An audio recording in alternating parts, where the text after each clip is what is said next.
It's time for another wrestling podcast. All right.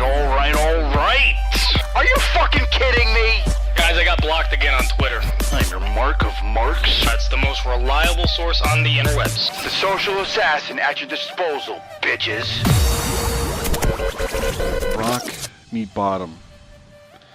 Guys, it's been 2 weeks. It's been some downtime. Hold on. Are you cutting an Aleister Black promo right now? I am in the depression of my salt lamp. All I have is a salt lamp on right now. Because you're in like a black room.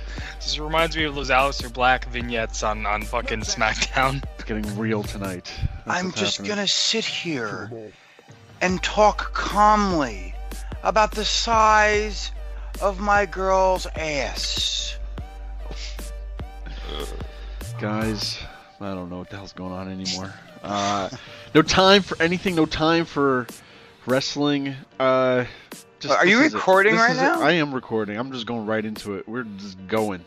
Oh boy, I wish I would have had something better than the size of my girl's ass then, just saying. Way to warn me, fucker.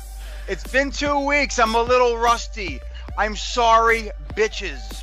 Well, for everyone wondering where we've been for the past 2 weeks, just look at the product right now, and then you'll understand why we took 2 weeks off. So guys, what are we going to talk about this week? I don't know. It's not really not much to talk about. There is a lot to talk about, but I mean, are we technically complaining?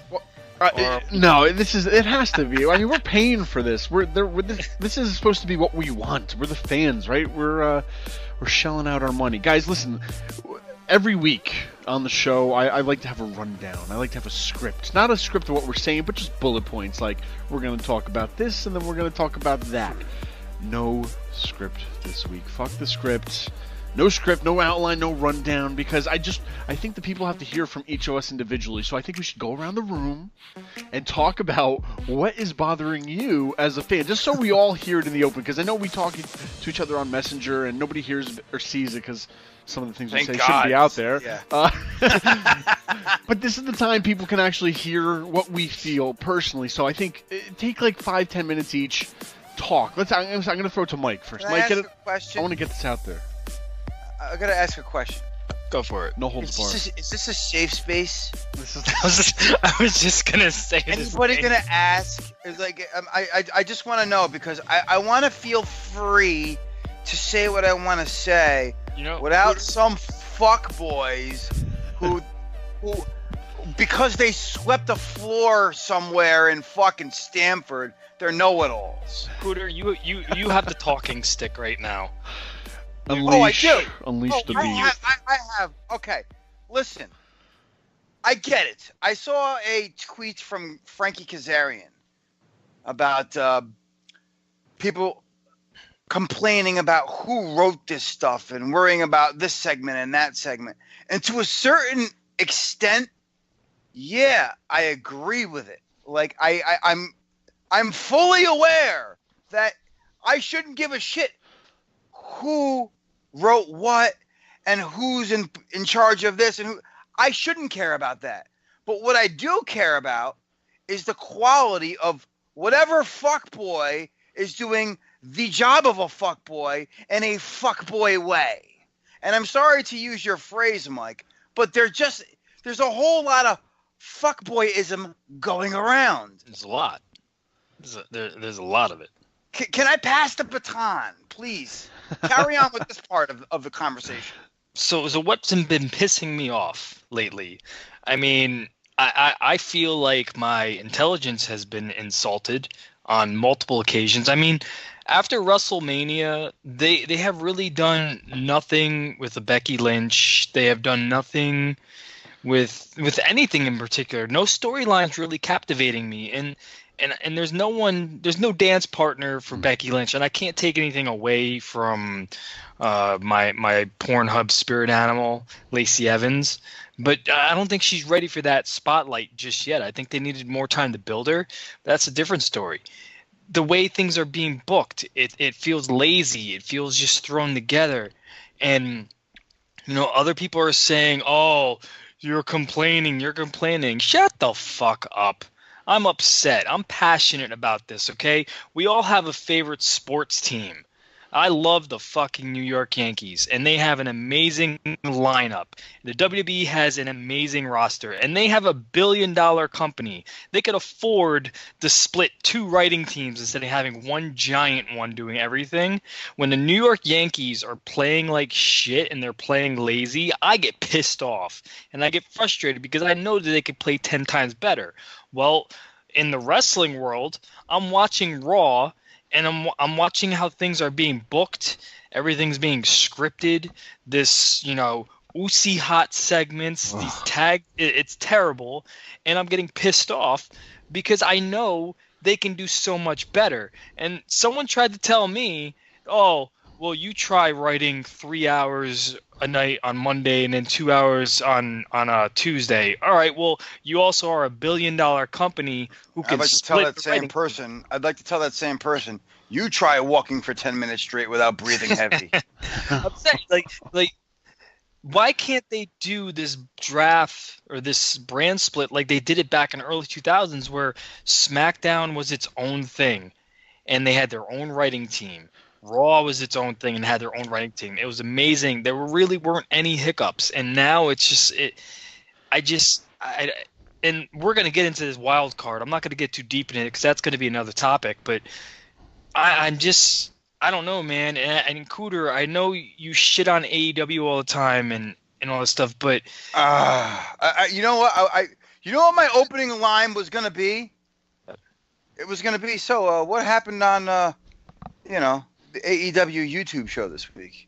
A lot happened, actually. And you know what? And I watched some of it, and I was actually entertained. Yeah. And I feel like I don't know if the WWE is just too cocky and they don't care. Oh, there you go. They're going to tune in anyway. But the ratings...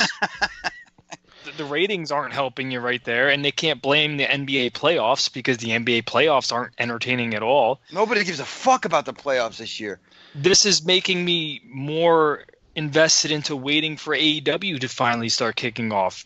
Like it's pushing me away, and I love the WWE, but I just as a fan, like maybe I need to take a step back and just kind of reevaluate my fan card, and just kind of like not go out of my way Monday nights.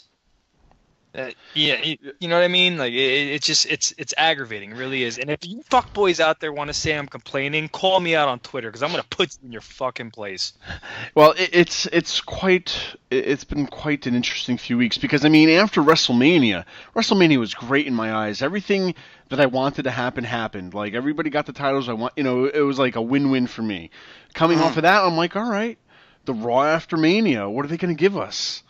Nothing. Like it wasn't like it's they hyped it every year, and then it was like who returned. It was like no big returns. It was like you said, they have the money. They have the money to buy the best talent in the world, and right now it's like from Raw, SmackDown, NXT UK, then the women's division, then the women's tag titles, and like you said, there's like too few writers doing too much. If they're going to complain about, like you said, how you try writing for 3 hours one night, then 2 hours another night. Yeah, it should be 2 different people, like 2 different kinds of teams and stuff. And we always say this about wrestling is that I think it's the easiest thing to book because you give the fans what they want. You know what's going to piss them off. Like, you do that.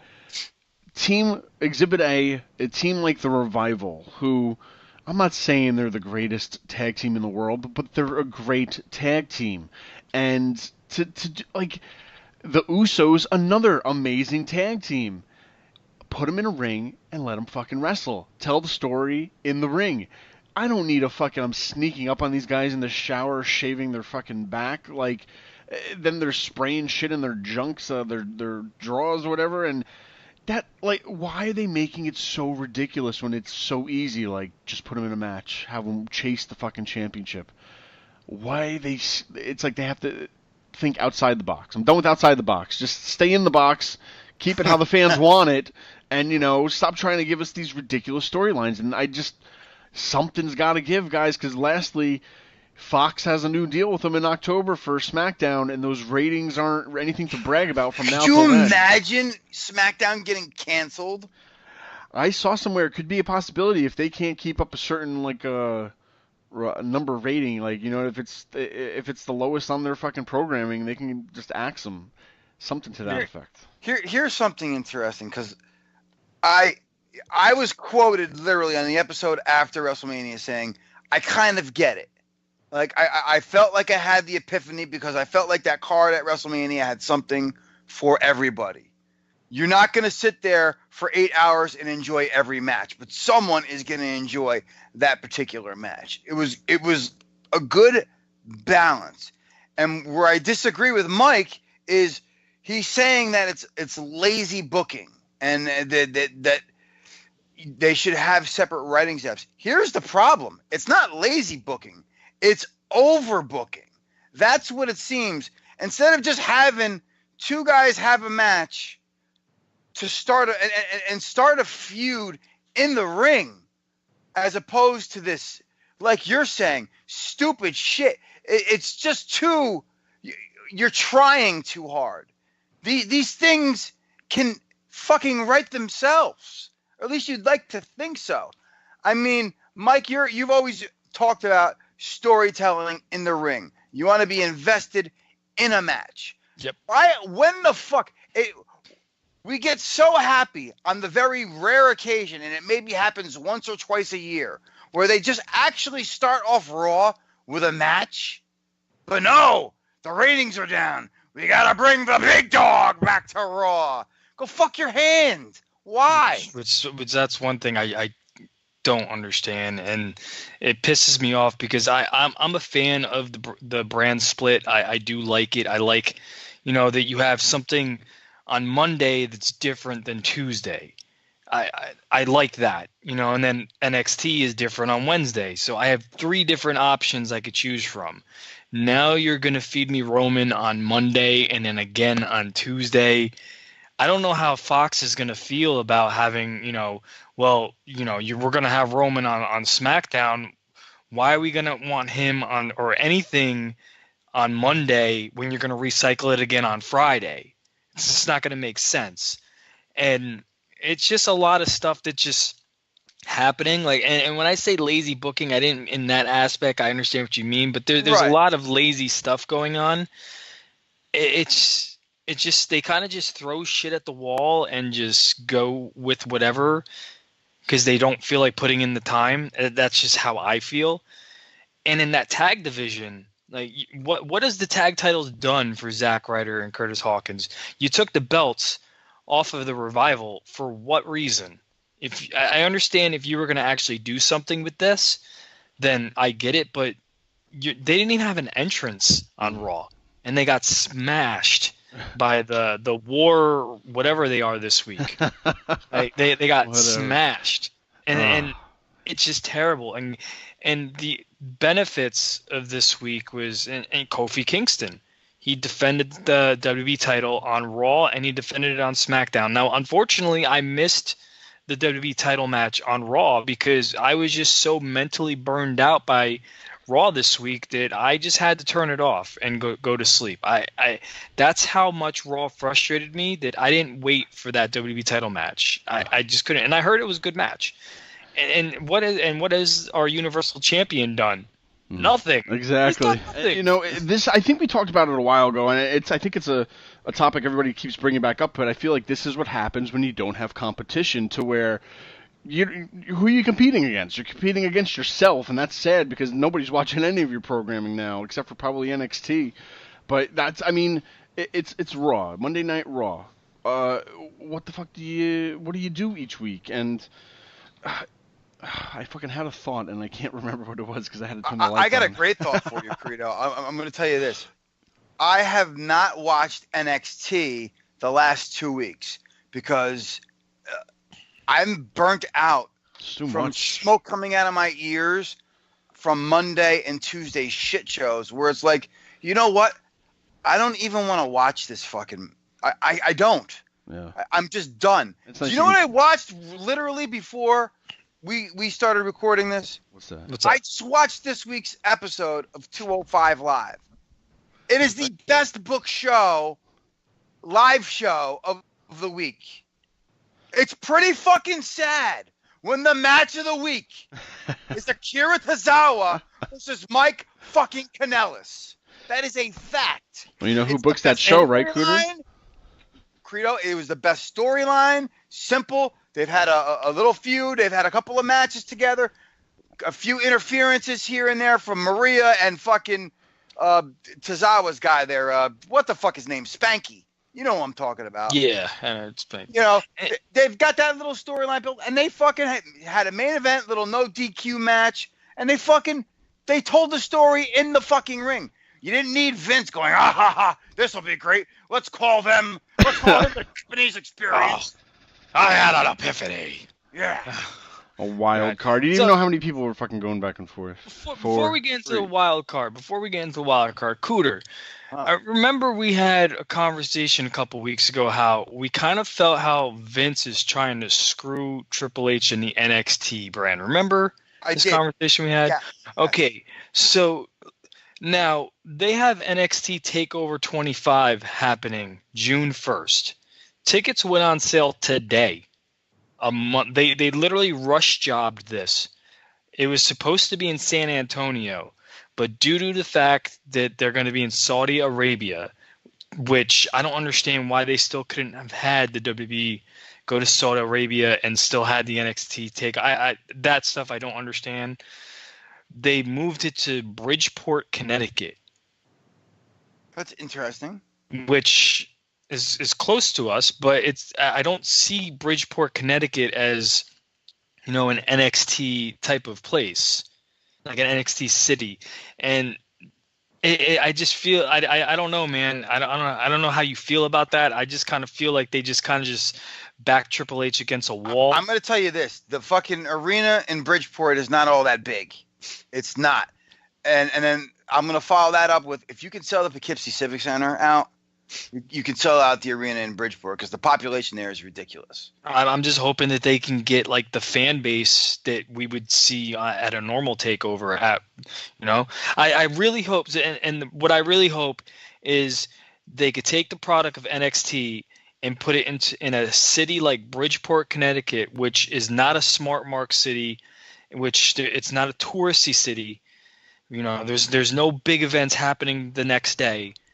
And NXT could still be successful. Carito's thought is back.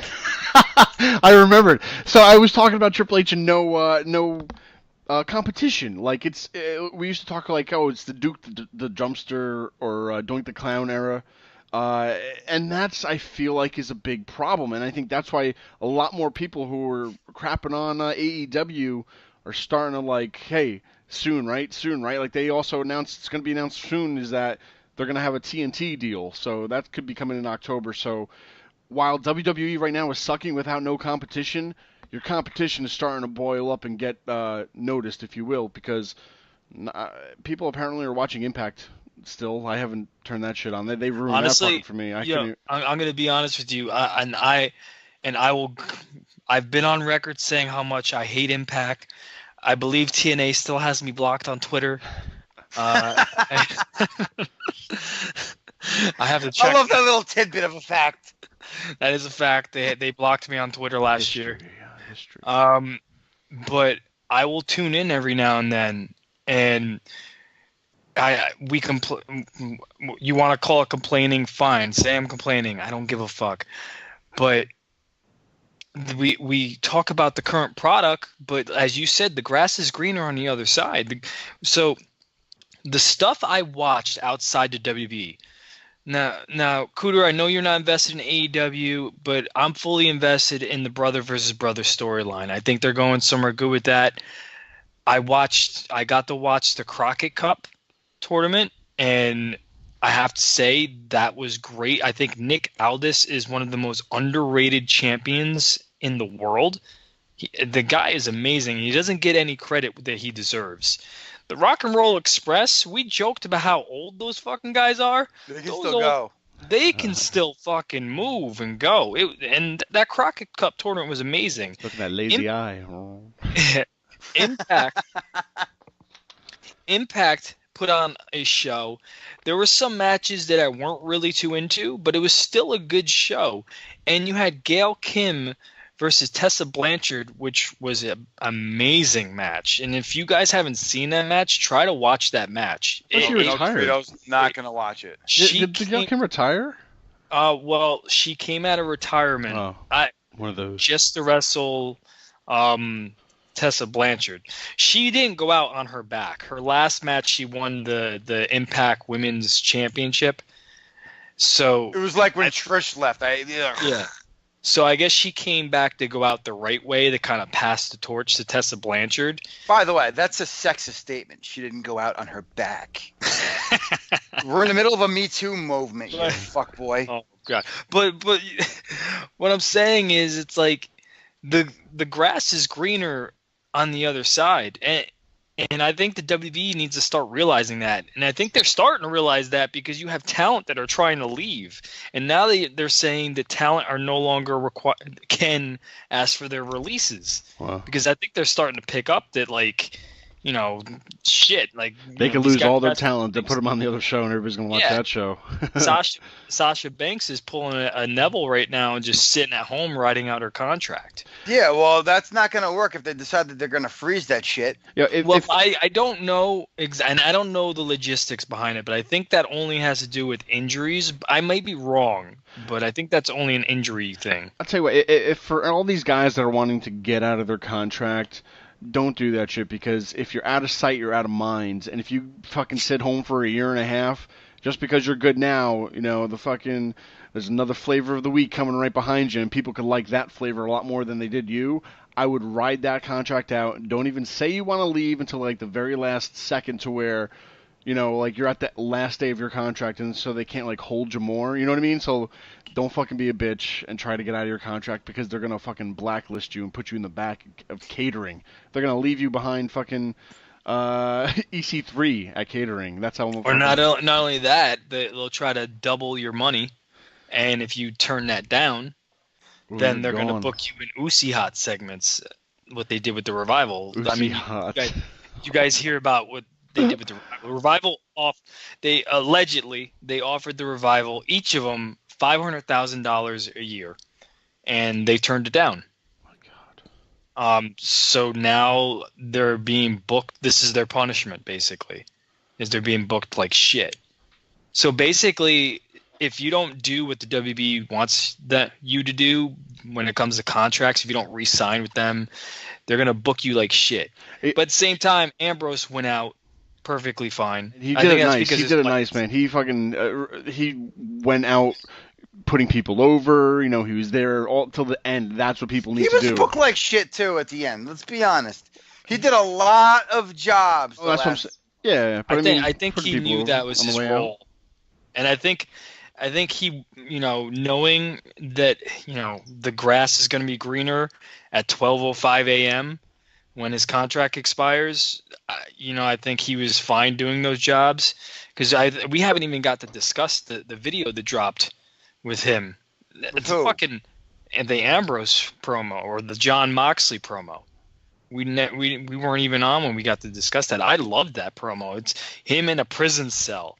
I'll tell you what, my first impression was WWE made that. It looked like one of their old promos, but I'll tell you what, if that was like it's going to be curious to where he shows up, because then that'll say like who did it kind of thing, to where I had my three options of A, WWE did it as a thank you for fucking whatever, B, he just knew the WWE people who usually do stuff like that and like hired them to just make something for him, or C, it's like an AEW, New Japan, what, you know, who knows who made it. So it'll be interesting to see what he finally does. People were trying to say, it's a work. You know, he's coming back to WWE as Jon Moxley.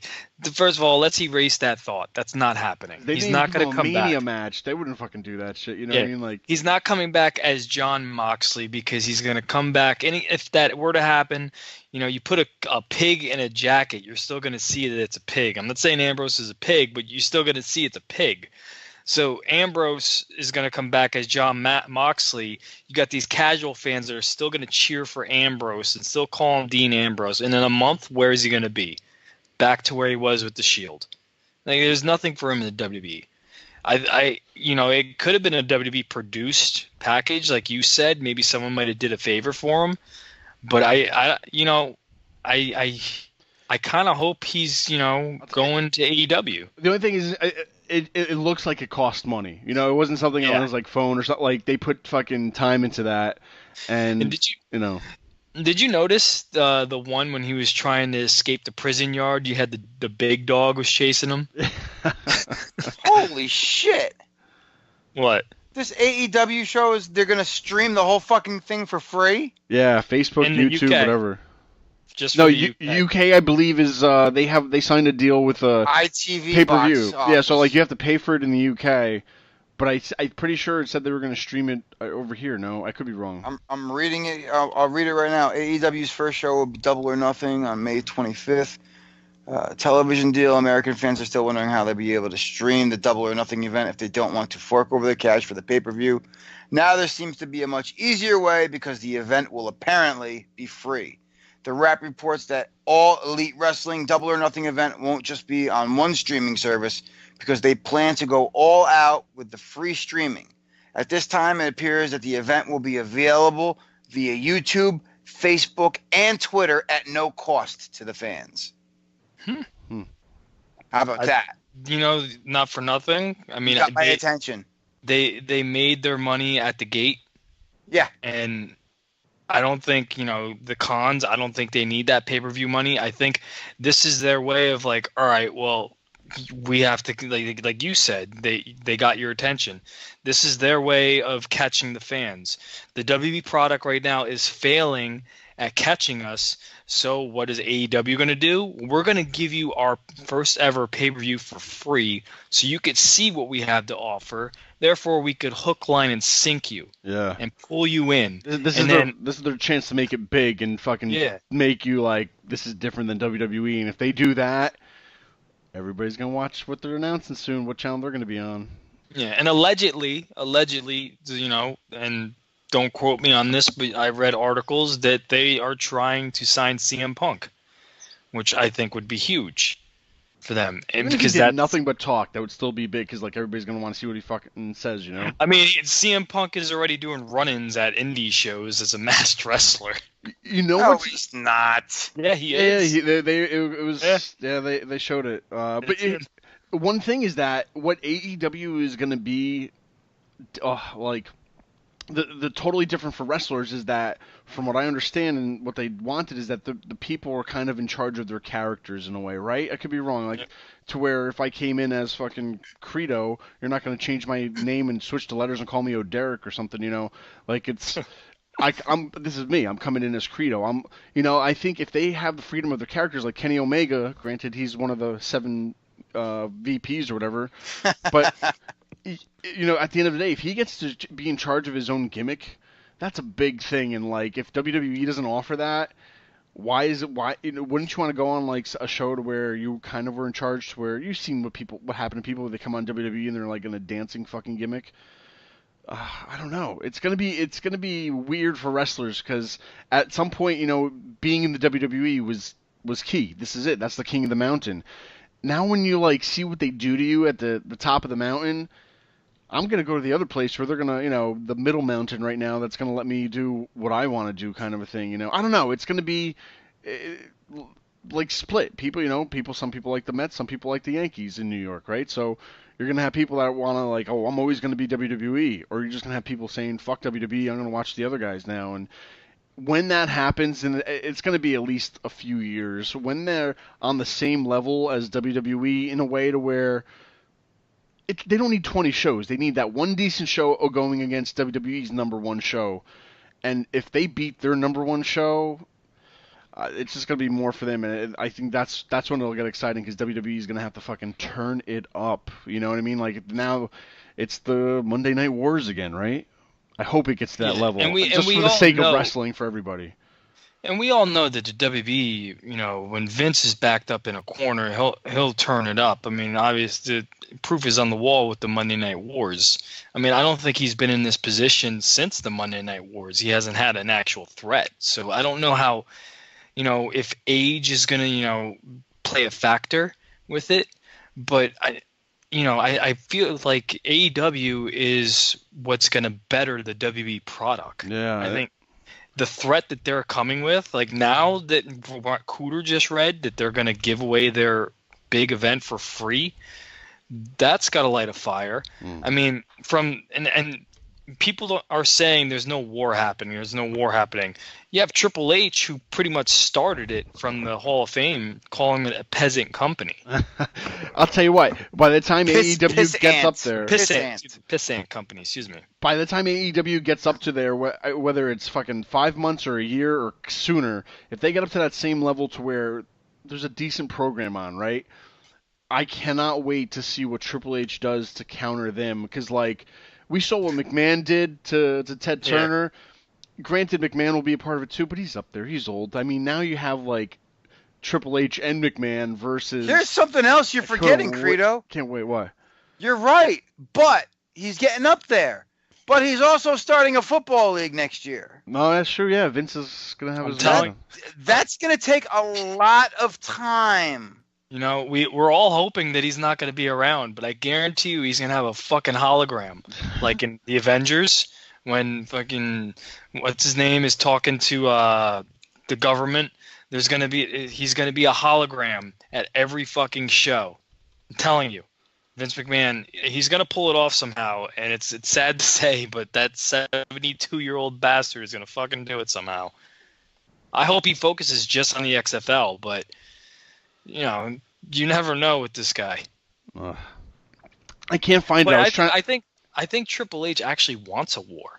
I know. I don't think AEW. Right. I don't think AEW wants a war. I think they just want to be recognized and, you know, given a platform for wrestlers to be wrestlers. But I think Triple H wants a war. I don't think Vince really realizes that they're a threat, and they're not a threat yet, nor are they competition. But I mean, when you really have to take a step back and look at, you know, how unsatisfied your actual talent is, and they're trying to leave. Well, I'll tell you what, they must be on hard times, because I'm on the WWE site right now, and the advertisement for 10:30 tonight, table for 3. All I see are 3 ring rats who married wrestlers. Like, how did this become the show? I think it's Randy Orton's wife, and I don't know who else. I can't see the names. This is what the network come to now. We're watching just the rats of the women. The rats. Oh, you know what? Like, I saw someone post that, and I didn't really get the chance to look at it, but Randy Orton's wife talks about, you know, what happens in Poughkeepsie stays in Poughkeepsie. And because she met Orton at a Poughkeepsie house show, because she's originally from this area. Yeah. So she met him at a house show. And Orton, you know, picking up women in the crowd, just, you know, found this one girl screaming his name front row. He married her. I remember, I think I was there the night he was on the, what was that, Billy Joe's, when he was in Newburgh on the waterfront? Yeah, he was all over. There was Orton sightings all over the place. Oh, God, he was there. Walmart, Red Line Diner. The bowling alley up there on 9. Some pictures of him in ShopRite. The spottings of Randy Orton. Yeah, it was weird. And then he was like shitting on a lot of people on Twitter because people were fucking with him. But it's like, welcome to Poughkeepsie. We're all douchebags over here. Well, as the time progresses, though, guys, I mean, we have, you know, a table for 3 WWE wives. Something needs It's probably to change, more man. entertaining storyline-wise than anything we fucking saw this week. But I think Christine turned on fucking Total Bellas or Total Divas or whatever the fuck it was. And like, first 5 minutes, I'm like, what the fuck are you watching this shit for? And I'm like, leave it on. It's probably better than anything that was on Raw or SmackDown anyway. What the fuck, man? But it's an exciting time, though. I remember the Monday Night Wars, and like, I really hope AEW does great. Just the fucking, it's just amazing. You know, we grew up though. I grew up watching Raw once a week, and then SmackDown came along. Then there was 2 shows on a week. But now it's like we've said it many times: Monday, then Tuesday, then Wednesday. You got another hour. Then Thursday. Back then was Impact. Like we'd go to that too. Then you know, it's just. I'm a wrestling fan. I love wrestling, but I cannot watch every fucking thing they're throwing up there right now. And it's like, I watch Raw because that's what I want to watch. Then I'll watch SmackDown DVR, tape it. I'll watch NXT whenever I can. I still am so far behind on 205 Live. I'm beyond repair for that show, but Who's a champion? Do you even know what a champion is? Is it the guy that won at The guy who won it. Tony Nese. There you go. Is he still the champion? Yeah, this guy still got a belt. Yeah. But does this wild card affect the 205 roster, or is it just Raw and SmackDown? It doesn't make sense because it's like, how many times do I see the same people in a row? Like, and they win against, like, he said 3, and all of a sudden there's like 6 or 7 guys on like Raw and SmackDown. it's like, don't they have an equal Raw? Like, don't they have, like, now who's gonna get buried in the back? Like, who's not coming out? Like, once again, EC3, you debuted him how many months ago, and they're still not even using him for anything. One ray of sunshine though is, I know Credo, you've seen it. I don't know if Cooter has seen it yet, but the Daniel Bryan promo about the tag division. Yes. Gold. Daniel Bryan, man. My God. At least he returned. That was probably the greatest thing this week too. Is just Daniel Bryan being, just back in the fold of things, just because of his promo. Yeah, exactly. If you haven't heard it, look it up. It's everywhere. The worst thing about it is I've said this on the show many times, where they put so much good stuff on a WWE.com exclusive, but they don't put it on TV. That's another fucking thing. I gotta fucking go to the website and watch all this shit. Well, you know why? They go to the website to do that shit, to draw people into to watch the shit show. Because whatever, they got paid for the click. That's all they care about. See, I get that, but I wish they would just play this on SmackDown, like a backstage interview on SmackDown. That would be perfect. Oh man. Do you know what's crazy? Do you remember fucking the original fucking NXT show when fucking Daniel Bryan was on there and the motherfucker couldn't put 2 words together to cut a promo? I think the best thing he came up with was tap or snap. I'll make it tap, snap, or nap. Yeah, something like that. And that was the best that he could come up with, and now he's fucking killing it. Have you seen that promo? Have you seen the promo, Cooter? I've heard you have to, you literally have to watch it in its entirety. Not that long. He calls the tag division what it is today. Our frustrations of the tag division, he's calling it out in that promo. How they have turkey fights on holidays and all sorts of shit. It's amazing. But meanwhile, you got an upside down Sheamus as a partner. So maybe you should shut the fuck up too. Now, you know what? You guys shit on him, but I think Daniel Bryan makes Eric Rowan a better wrestler. He's playing his part well. I will give him that. It's almost been 3 months. Time for another injury. And you know something? I don't know how Eric Rowan has been getting away with this shit, but if you notice, every week he's coming out with like a different metal band shirt. He's not even wearing like his own shirt. Look at the t-shirts he's wearing. He doesn't have a shirt of his own. It's fucking Eric Rowan. But I'm saying, I don't know how he's getting past Gorilla Position with like Metallica shirts or like all these other, he has a different metal band every week. Well, that's the gimmick. He's supposed to be like that grunge Seattle fucking... No, I get that, but I don't understand how he's getting past Vince putting this on WB television. Or he thinks it's his damn fucking shirts backstage. Yeah. Oh, that's a good shirt. Who is it? That's Metallica. That's kind of dumb though, because that would be like how Austin used to say, I never used to drink the same beer 2 weeks in a row because I felt like they should be paying me for it. It was like free exposure.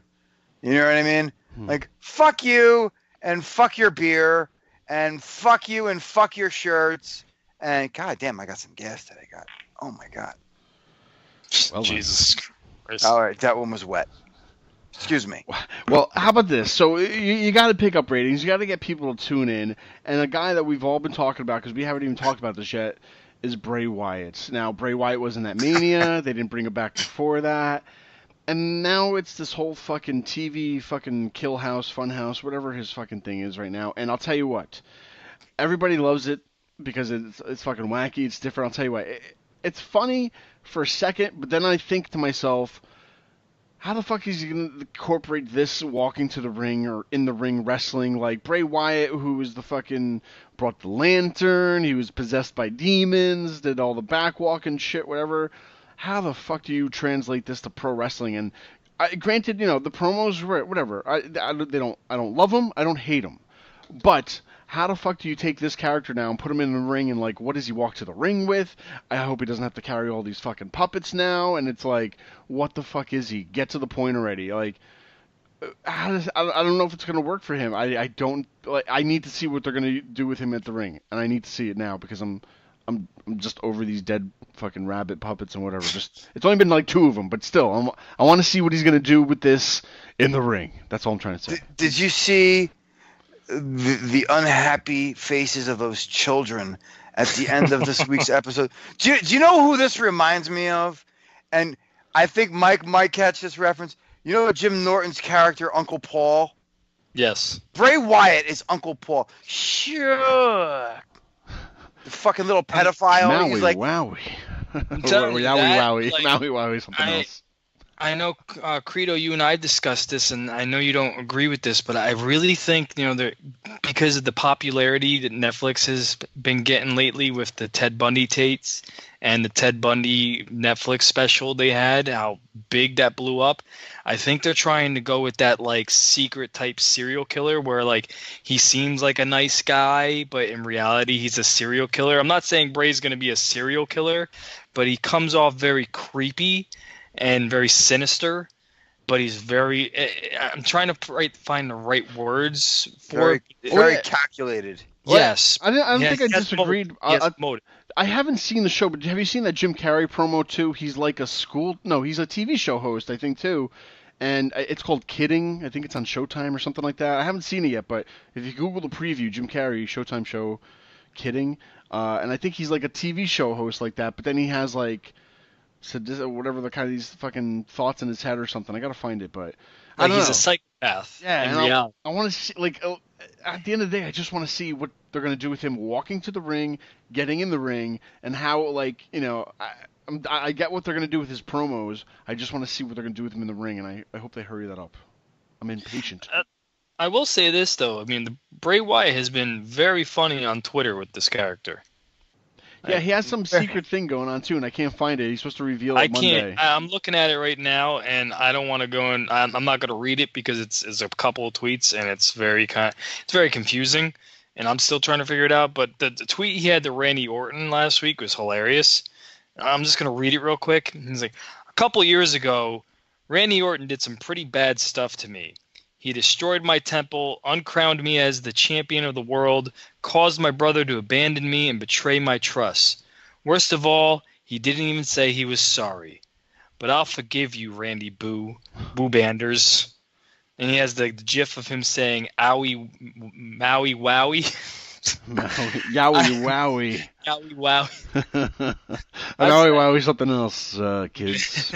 Yeah, that was something else in the brain. Yeah, I mean, I don't know. I mean, he lost a lot of weight though. He definitely trimmed down a lot too. Definitely looking like he's in the best shape of his life. And I really hope they know what they're doing with this fucking gimmick. I'll tell you that. It better be fucking like Undertaker-esque if they're fucking spending all this fucking time on it. I don't know. I'm gonna give it a chance and see where it goes. I am too. I'm just so impatient to like. I'm nervous. Yeah, I think I'm just nervous that they don't know what they're gonna. The ring stuff. And you have every right to be nervous because of how they book things lately. They don't have the right concept of how to properly build something, and when they do have the concept, somehow they just fuck it up somehow. Yep. Like with the Sami Zayn stuff, they were doing a good job with him, but now it's starting to get a little oversaturated. Where every week he's coming out cutting the same promo. It was good for the first 2 or 3 weeks, but now it's just like. Come on, man. Like, let's go somewhere with this. The first week was great. It was. The second week, you're just not worth it. No. The second week was when he was in his hometown.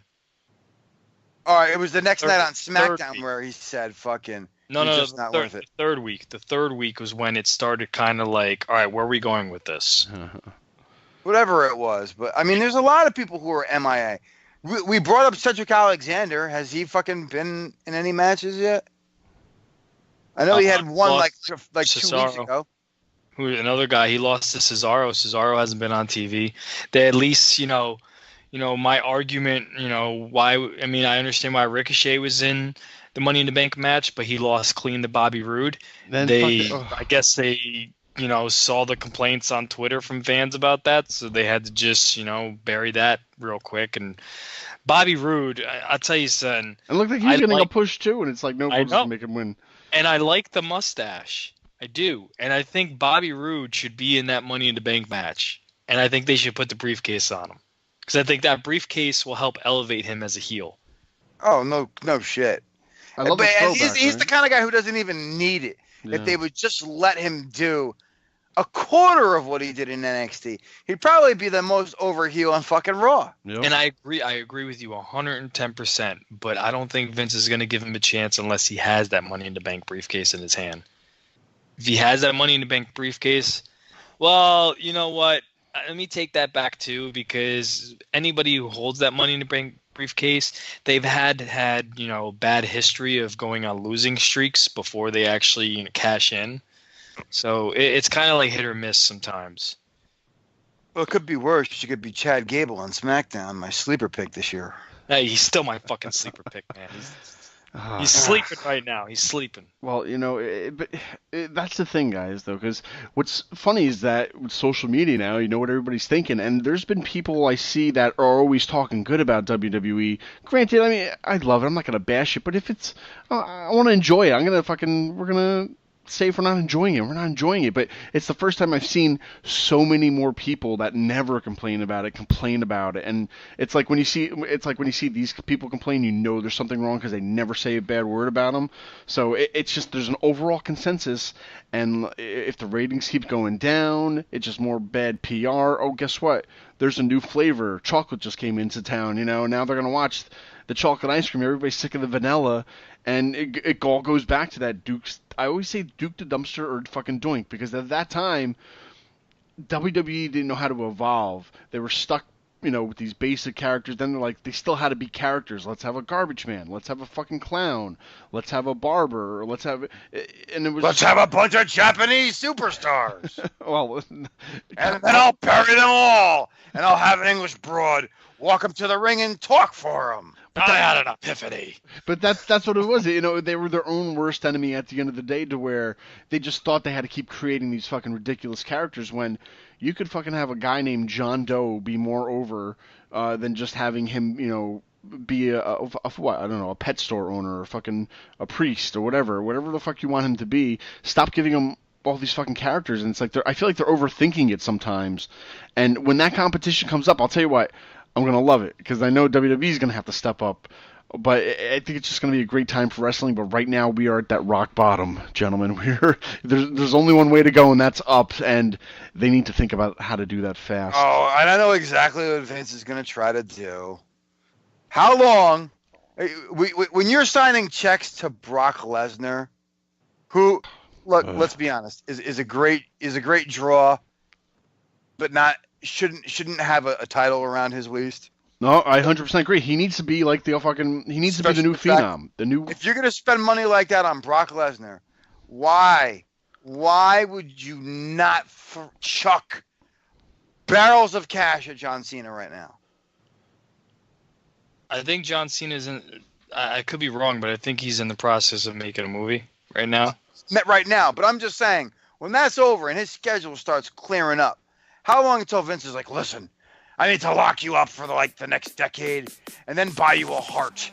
So we'll keep it for another 10 years after that. John, I had I say shit compared to you, John. I had an epiphany. And here's the thing. Let's finish off with this fucking statement. We are all paying customers. I don't want to hear about your stats, about merchandise sales, and your bullshit about fucking how much this is an international company now, and they do better over. I don't want to hear any of this. If you're going to sit there with a straight face and tell me this is a good product, I hope you've invested in a good pair of knee pads, motherfuckers, because that is some bullshit. Not only are you lying to yourself, listen, I can't say it, Credo. I was about to pull out a picture. And not for nothing, I mean, and if you're gonna try to stump me with stocks and merchandise sales, come at me with more accurate information. Don't come at me with bullshit information, because I'll go Google it and I'll look at the stock exchange, because I have an app on my phone for stocks. And when I was told, I think it comes stock on the phone. Yeah, it doesn't matter where, you know, the ratings go. The stocks are still at $100 a share. And when he said that, the certain someone that called me out on something, I looked at those stocks and I saw they dropped to like 80 something. Yep. I think they still dropped. And merchandise sales are at its worst right now. House show attendance is at its worst right now. SmackDown's attendance wasn't the greatest. I mean, they're doing a pretty shitty job. Didn't they just report a loss for the quarter? Yes, they have reported a loss. So, yeah, I don't care how much money you're getting internationally from Saudi Arabia. I guess it's not enough if you're reporting a loss. Thank you. Hey, I'm going to go, sweep up some stuff in the parking garage at Stanford, and then I'm going to be an expert, too. Hey. You know, I'll leave it on this, guys. A famous quote from a musician, Bob Dylan. The times, they are a-changin'. But they better fucking change fast, man, because fucking there's going to be more fucking companies on the horizon, and I don't know what's going on. How is it you get your pecs to go all the way around to your back like that?